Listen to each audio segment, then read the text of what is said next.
안녕하십니까, 이진우입니다.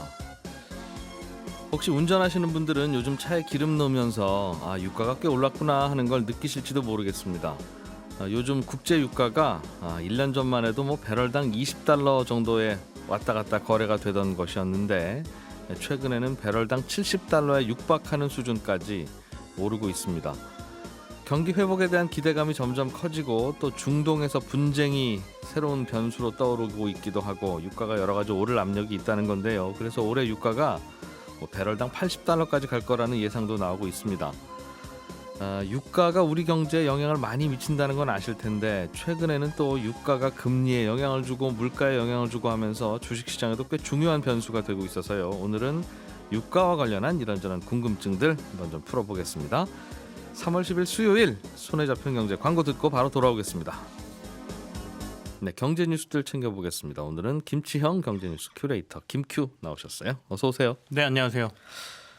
네이버랑 이마트가 손을 잡았다는 소식이 있습니다. 예. 네이버는 우리나라 인터넷 쇼핑에서 거의 쿠팡이라는 회사와 1, 2위를 다투는 그런 회사고, 이마트도 우리도 인터넷 쇼핑하면 만만치 않게 잘할 거예요라고 하는 회사니까 그렇습니다.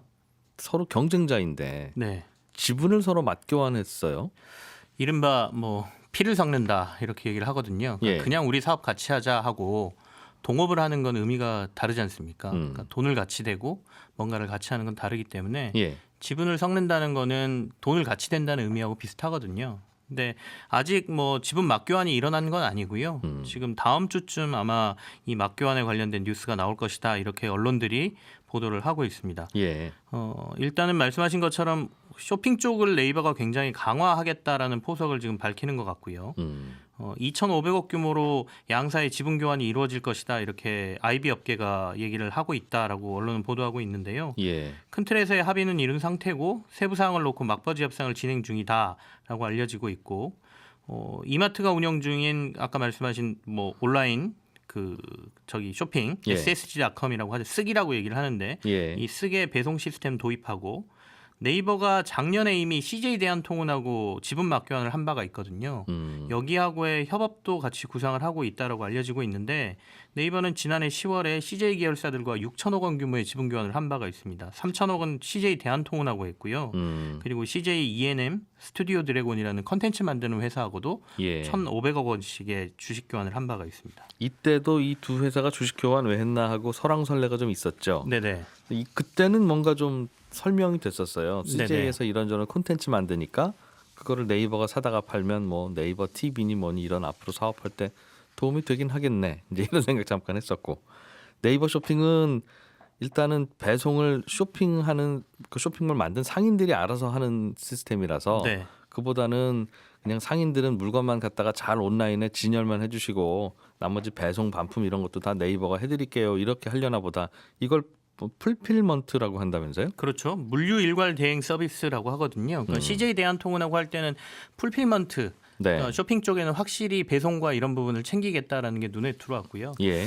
이번 이마트하고는 이미 배송이 있는데 굳이 얘네들하고 할 필요가 있나라는 의문을 가지시는 분들이 있는데 양사가 어느 정도 뭔가 합의점이 맞는 게 있습니다. 예. 일단 온오프라인을 다 가지고 있거든요, 이마트는. 그렇다 보니까 또 오프라인 쪽에서의 어떤 협력도 생길 수가 있겠고요. 이마트 같은 경우에는 네이버가 가지고 있는 빅데이터하고 그다음에 AI 기술이 쇼핑에 요즘 많이 적용이 됩니다. 그러니까 예. 이 사람이 정기적으로 언제 뭘 시키는지를 미리 알고 푸시를 보낸다든지 예. 아니면 실제로 배송할 때 여러 가지 데이터를 이용해서 최적의 경로를 찾는다든지 이런 것들이 기술이 필요하거든요. 그렇다 보니까 양사에 어느 정도의 또 필요한 부분이 맞았고, 더 큰 것은 사실 쿠팡이 내일 이제 미국 시장에 상장을 하게 되는데 예. 우리나라에서는 거래 규모로 네이버가 27조 원 작년에 그리고 쿠팡은 한 22조 원 정도를 하고 있습니다. 차이는 조금 나지만 쿠팡이 미국에서 대규모 자금을 조달해서 국내에 어마어마한 투자를 하기 시작할 경우에 네. 네이버도 사실 좀 불안하거든요. 그렇다 보니까 쓱은 더 밀릴 것 같고 네. 둘이 손을 잡고 쿠팡의 반연대를 구성했다 이렇게 얘기하시는 분들도 꽤 있습니다. 그게 그런 좋은 시각인 것 같아요. 네. 합리적인. 네. 이리 보나 저리 보나 네이버와 이마트는 궁극적으로는 경쟁자 같은데 네. 우리 예전에 정치인들도 보면 서로 단일화하면 그렇죠. 어제까지 경쟁하던 정치인이 네. 서로 손잡고 그러잖아요. 정권 잡기 위해서는 서로 싸우다가도 금방 손을 잡지 않습니까? 비슷한 일이 인터넷 쇼핑 업계에서도 벌어지고 있구나. 양쪽이 서로 자기네 회사에 있는 돈으로 상대방 주식을 사는 겁니까? 같은 금액으로? 그럴 수 있으면 좋은데요. 보통 예. 기업들이 자기 돈으로 남의 회사의 주식을 잘 사지는 않습니다. 왜냐하면 현금을 좀 남겨놔야 위급 상황에 또 여러 가지 일들을 할 수가 있거든요. 그래서 지난번에 CJ하고 네이버가 지분 교환할 때도 대부분 자사주 가지고 있는 것을 서로 가치에 맞게 교환을 했고요. 유일하게 스튜디오 드래곤이라는 회사만 그 자사주가 없어서 그 당시에 삼자 배정 유상증자를 진행해서 네이버가 지분을 가질 수 있도록 해줬습니다. 근데 이마트하고도 보니까 네이버는 한 10% 정도의 자사주를 지금 가지고 있어요. 예. 그게 뭐 규모가 한 6조 원 정도 되거든요. 그렇다 보니까 충분히 뭐 자사주를 통해서 지분 교환을 할 수 있을 것 같고요. 이마트는 지금 가지고 있는 자사주가 한 1,600억 규모밖에 되지가 않습니다. 그래서 아마도 이마트는 그걸 좀 활용하고 네. 나머지는 삼자 배정 유상증자를 통해서 네이버가 들어올 수 있도록 해주거나 다른 방안을 지금 찾아야 되는 건데 다음 주를 좀 봐야 될 것 같습니다. 회사 주가가 오르면 이래서 좋은 거네요. 주식 한 10주만 주면 예, 됐어요. 이 정도면 됐죠. 그럼 된 거니까 주가가 비싸면. 사실 네이버도 그렇고 삼성전자도 그렇고 주주들의 어떤 배당도 많이 해주지만 예. 최근에는 자사주를 사들여서 소각하는 방법으로 주가 가치를 높여주거든요. 근데 이렇게 자사주를 가지고 있다가 또 경쟁력을 높이기 위해서 다른 회사하고 지분 교환을 하는 방식을 취하는 거는 예. 회사 입장에서도 나쁘지 않고 뭐 경쟁력만 올릴 수 있다라 그러면 주주들도 찬성을 할 테니까요. 예. 자, 다른 소식 하나 보겠습니다. 여행사들이 많이 어려운 모양이에요. 여행사 상품권을 지금 당장 여행 안 가시더라도 일단은 싸게 팔 테니 싸게 사두셨다가 나중에 여행 갈 때 쓰시면 아주 요긴합니다. 좋습니다. 할인 판매합니다. 하는 여행사들이 들고 있다네요. 최근에 해외여행도 꽤 잘 팔리고 있습니다. 예. 근데 이게 지금 당장 떠날 수 없는 거기 때문에 코로나19 격리 해제가 시행되고 나면 향후 1년 동안 사용할 수 있는 여행 패키지 상품권을 지금 팔고 있거든요. 싸요 많이? 싸겠죠? 꽤 쌉니다. 동남아가 뭐 한 20만 원에서 30만 원 3박이 그러니까요. 호텔부터 여행 경비까지 다 포함해서. 예. 그래서 꽤 많은 분들이 지금 사고 계시고요. 어떻게 보면 선결제를 지금 하고 있다라고 볼 수가 있겠죠. 1년 뒤에 사용할지 6개월 뒤에 사용할지 모르는 상황이거든요. 예. 그만큼 여행사들은 빨리 지금 현금을 좀 땡겨야 되는 상황이다. 이렇게 이해할 수도 있겠습니다. 작년에 팔았으면 안 팔렸을 텐데. 네. 왜냐하면 여행사가 부도나면 이거 못 쓰는 거니까. 지금 백신 접종하고 있는 것도 예. 사실 뭐 여행 소비가 살아날 것이다. 그리고 우리가 여행을 갈 수 있겠구나라고 소비를 자극하는 부분도 있는 것 같습니다. 그렇긴 한데 아마 위험하기는 요즘이 더 여행사가 위험할 거예요. 현금 고갈도 되고 그랬을 테니까. 네네. 아무튼 마무리 잘하고 특별한 일 없이 여행 잘 다녀오시기를 바라겠습니다. 네. 중국이 백신 여권 만든다는 소식 간단하게 좀 전해주시죠. 어제 중국이 공식적으로 백신 여권을 내놨습니다. 위챗 미니 프로그램으로 중국판 백신 여권인 국제여행 건강증명서를 출시했다 이렇게 황구시보에서 밝혔는데요. 예. 공식적으로 중국에서 백신을 맞은 사람들에게 증명서를 발급하는 거고요. 이걸 가지고 이제 여행을 다니거나 혹은 중국으로 들어올 때 확인을 하는 걸 하겠다라는 건데 이게 전 세계적으로 확대가 되려고 하면 각국이 이거를 서로 인정을 해줘야 되는 문제가 좀 남아 있습니다. 그래서 당장 이스라엘은 중국하고 하겠다라고 지금 나서고 있고요. 앞으로 다른 국가들은 어떻게 할지 기준들이 서로 달라서 어떤 백신을 인정할 것이냐 이런 부분에 문제가 좀 남아 있습니다. 당신네 나라에서 맞았던 그 백신 진짜 좋은 백신 맞냐 이것도 확인해야 네. 될 거고. 그렇습니다. 그럼 여권에다가 무슨 도장 찍어주는 겁니까? 인터넷에 저희가 예. QR 같은 걸 찍으면 증명서 같은 게 나오도록 돼 있습니다. 그래서 그걸 활용해서 하도록 돼 있기 때문에 공식적으로 문서로 할 것인지 네. 아니면 뭐 QR로 돼 있는 어떤 증명서를 활용할 것인지에 그것도 안 대해서는 정해졌다? 하기야 인류가 처음 하는 일이니까요. 에셋플러스의 김치영 경제뉴스 큐레이터 고맙습니다. 네, 감사합니다. 알아야 될 것들 많이 안내를 해주고 눈높이에 딱 맞는 만인의 경제 과외 선생님. 다음 순서는 친절한 경제입니다. 네, 오늘은 청취자 이영호 씨가 보내주신 질문입니다.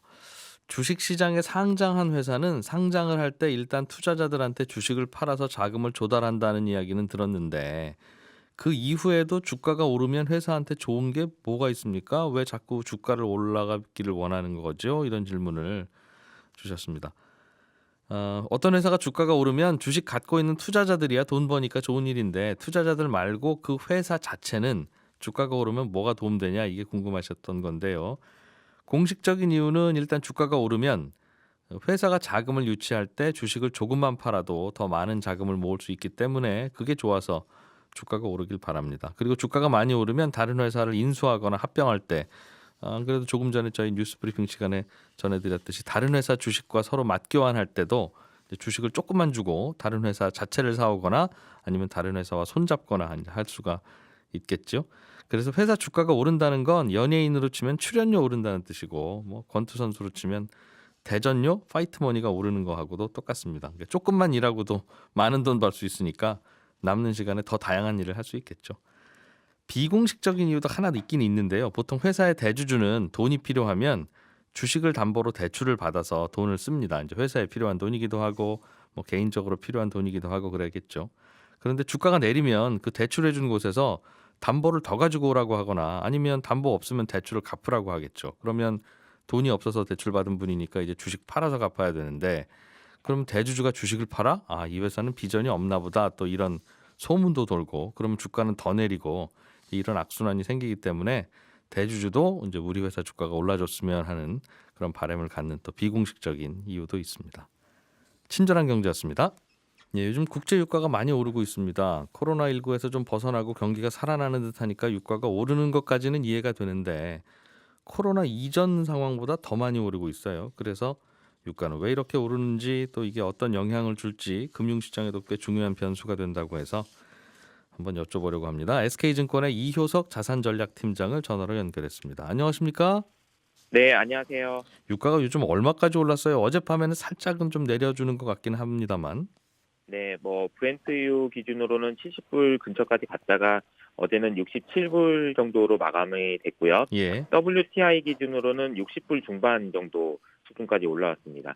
작년 4월 달에 기억해 보시면 마이너스 유가 얘기가 나왔을 정도였으니까 예. 정말 많이 오르긴 한 것 같습니다. 코로나 이전에도 한 60달러 안팎이었던 걸로 기억하는데 WTI 기준으로. 네, 그러니까 코로나 이전 수준까지는 거의 다 회복을 한 걸로 예. 보시면 될 것 같아요. 회복하고도 조금 더 올랐고 이유는 뭐랍니까? 요즘 많이 오르는 이유가? 저는 이렇게 설명을 드리는데 되게 제일 늦게 오른 거예요, 유가가. 다시 말씀드리면 예. 그 전에 모든 그 상품 가격을 포함한 모든 자산 가격이 다 올랐습니다. 작년부터 이미 많이 올랐는데 유가만 늦게 오른 거다라고 보시면 될 것 같습니다. 예. 저는 이제 유가가 지금 최근에 오르는 현상이 이제 다시 뭐 강조해서 말씀드리는 게 제일 늦게 오른 거고 가장 늦게 오를 만한 자산이었다라고 말씀을 드리는데요. 그래서 저는 유가를 디플레이션 압력의 상징이다 이렇게 말씀을 드리고 있어요. 그게 무슨 말씀이에요? 조금만 자세히 설명해 주십시오. 디플레이션이라는 거는 가격이 못 오른다라는 거잖아요. 인플레이션은 가격이 오른다는 거고. 예. 그럼 가격이 못 오르는 이유가 있을 텐데 가격이 못 오르는 이유는 가격이 조금만 오르면 생산하려고 하는 사람들이 정말 많이 대기하고 있을 때 못 오르거든요. 이제 그거를 우리가 이제 감산한다라고 얘기하죠. 예. 자발적 감산이라고 표현하는데 우리가 지금 현재 기준으로 700만 배럴 정도를 하루에 더 생산할 수 있는 거를 지금 뚜껑을 막아놓고 있다 이렇게 얘기할 수 있어요. 그러면 그 얘기는 뭐냐면 유가가 오르기만 하면 네. 생산하려고 하는 국가나 아니면은 유전이 굉장히 많이 줄을 서 있다 이렇게 말씀드릴 수가 있다는 거죠. 그래서 그걸 다 알고 있기 때문에 네. 가장 늦게 지금 이제 와서 오르고 있는 거다. 생각을 해보시면 작년 한 해 내내 아니 경제는 이렇게 안 좋은데 주가는 왜 이렇게 올라? 이런 얘기 되게 많이 들어보셨지만 예. 유가가 왜 이렇게 올라? 그런 얘기는 못 들어보셨잖아요. 이제 요즘 이게 슬슬 하려고 해요. 수행적으로. 예. 그러니까 요즘에 이제 와서야 이제 유가가 오르기 시작하는 거다 이렇게 보시는 게 맞는 것 같아요. 그러니까 뚜껑만 열면 하루에 700만 배럴 정도 더 생산할 수 있는 그런 그렇죠. 뚜껑 닫아놓은 유전들이 꽤 있다. 잠시 닫아놓은. 네, 그렇죠. 하루에 총 생산하는 게 한 1억 배럴 정도 되는 거라고 들었어요. 맞아요. 1억 배럴 내외니까 대략 한 7% 7% 정도를 뚜껑 열면 네. 더 생산할 수 있으니까. 언제든지. 네. 그럼에도 불구하고 요즘 오르는 이유가 있을 텐데요. 그리고 그 뚜껑은 왜 안 열어요? 그럼 이렇게 오르는데? 이제 뚜껑을 열지 않는 이유는 여러 가지 이유가 있겠죠. 뭐 사우디의 뭐 정치적 판단도 있을 거고, 예. 유전 생산하려는 국가들도 이게 생산을 많이 하는 것보다 지금은 유가가 그래도 지금 수준보다 좀 올라주는 게 좋다라는 예. 판단이 있었을 가능성이 높고, 그러니까 이번 오펙 플러스 회의에서도 이번 감산을 조금 줄여볼까 했는데 그냥 감산 계속하자 이렇게 결정이 된 거잖아요. 이게 이제 판단은 있겠지만 제가 말씀드리는 거는 가격이 바뀌면 생각이 바뀌는 거예요. 예를 예. 들어서 이준희 기자님이 저한테 어떤 물건을 10,000원에 팔려고 하시는데 제가 10,000원 주겠다고 하면 생각을 안 하시다가 제가 그럼 20,000원 드릴게요. 그러면 그래요, 팔아볼게요. 이렇게 얘기하시는 것과 마찬가지로 예. 유가가 오르면은 이렇게 많은 그 유전 국가들이 생각이 바뀝니다. 이제는 좀 살만해졌는데 나도 좀 생산 더 해도 되는 거 아니에요? 막 이런 얘기들이 이제 나오기 시작할 가능성이 높아요. 예. 그러면 뭐 앞으로 전망부터 먼저 여쭤볼까요? 그럼 이 정도면 꽤 올라서 이제는 다시 뚜껑 열고 석유 캐는 회사들이 많아져서 좀 내려갈 것 같습니까? 아니면 좀 더 올라갈 여지가 큽니까? 이제 단기 유가 전망을 하기는 되게 쉽지가 않지만 저희가 보기에는 유가가 추세적으로 계속 올라간다라는 전망을 하기는 어려운 이유가요. 지금 원유 선물 시장에서 예상하고 있는 그 커브가 있거든요. 이거는 무슨 얘기냐면 원유 선물 시장에서 이제 1년 후에 유가는 얼마가 될 것 같니? 3년 후에 유가는 얼마가 될 것 같니? 길게는 이제 10년 후에 유가는 어떻게 될 것 같니?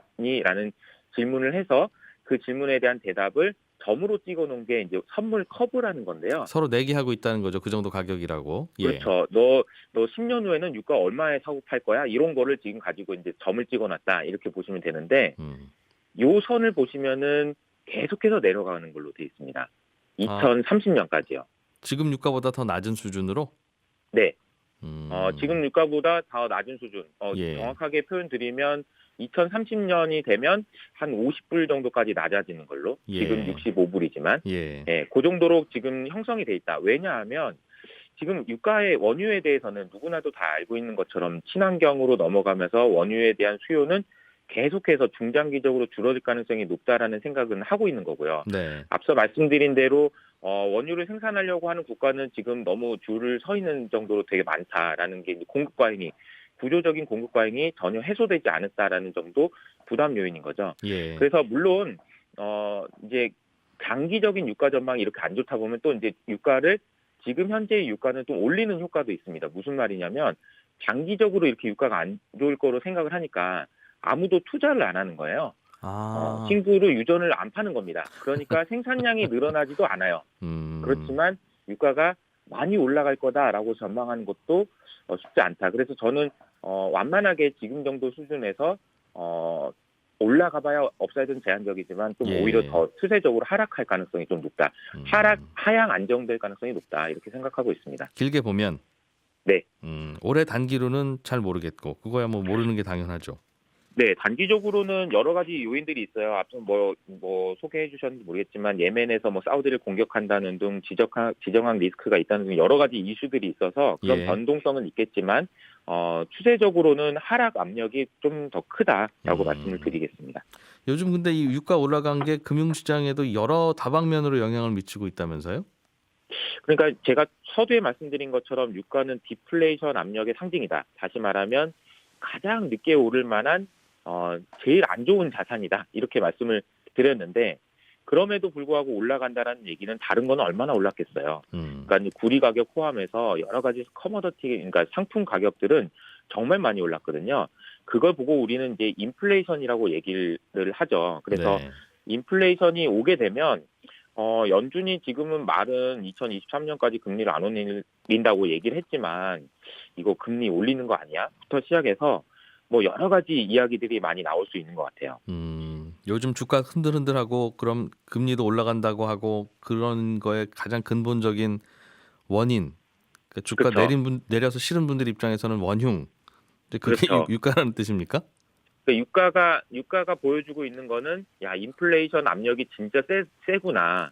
그러니까 유가까지도 오르는구나. 예. 그런 생각을 하실 수가 있는 거고 지금 요즘에 이제 인플레이션에 대한 논란이 굉장히 많잖아요. 예. 그래서 앞으로 이게 너무 인플레이션 오면은 이거 부담스러운데 이런 고민들을 많이 하신다는 거죠. 그렇군요. 주식 투자하는 분들은 유가가 조금 좀 내려줬으면 좋겠다 그런 마음을 갖는 게 요즘 흐름이란 말이군요. 그렇게 되는 것이 연준의 예. 입장에서도 뭔가 최근에 이제 연준한테 요구하는 것이 결국은 금리가 너무 많이 오르니까 예. 시장에서는 너무 금리 오르니까 너무 힘들어요. 제발 좀 금리 좀 어떻게 좀 잡아주세요. 이렇게 얘기를 하잖아요. 네. 그래서 이제 연준이 이제 들고 있는 카드는 뭐 오퍼레이션 트위스트 그리고 YCC 뭐 이런 그런 정책들 수단을 얘기를 하고 있는데 네. 손에 쥐고 있는데 그거를 쓰기가 좀 연준 입장에서는 명분이 없어요. 왜냐하면 뭐 이런 금리를 안정화시키는 정책을 쓸 경우에는 유가가 더 오를 거 아닙니까? 결국은 돈 푸는 거니까 돈이 풀리면 또 유가나 물가는 더 오르겠죠. 그 말씀이죠. 그렇죠. 예. 그렇죠. 유가도 오르고 뭐 다 오를 테니까 그럼 지금 이게 올라가고 있는 상황에서 금리를 안정화시킨다는 정책을 내게 되면 더 올라갈 거 아니에요? 예. 그러니까 이게 명분이 없다라는 거죠. 그래서 이게 유가가 좀 진정이 되고 나서야 그래도 뭐 어떤 금리와 관련된 정책을 내지 않겠냐 예. 이런 전망들을 좀 하고 있는 것 같아요. 그렇군요. 일단은 그럼 유가부터 좀 요즘 이게 주식 시장이 흔들흔들하는 것이 걱정돼서 이것저것 찾다 보니 이제 유가까지 이야기가 흘러간 건데 일단은 유가 상승세가 어젯밤에는 좀 멈추긴 했습니다만 조금은 좀 안정화되는 게 요즘 주식 시장이나 등등 그거를 안정화시키는 출발점이 될 것이다. 그런 뜻이군요. 네, 그렇습니다. 예. 알겠습니다. 요즘 뭐 시장이 뒤숭숭해서 이런저런 거 많이 들춰보게 되네요. 고맙습니다. 잘 들었습니다. 네, 감사합니다. 예, SK증권의 이효석 자산전략팀장이었고요. 손에 잡히는 경제는 여기서 오늘 마무리하고 또 저는 내일 아침 8시 30분에 인사드리겠습니다. 이진우였습니다.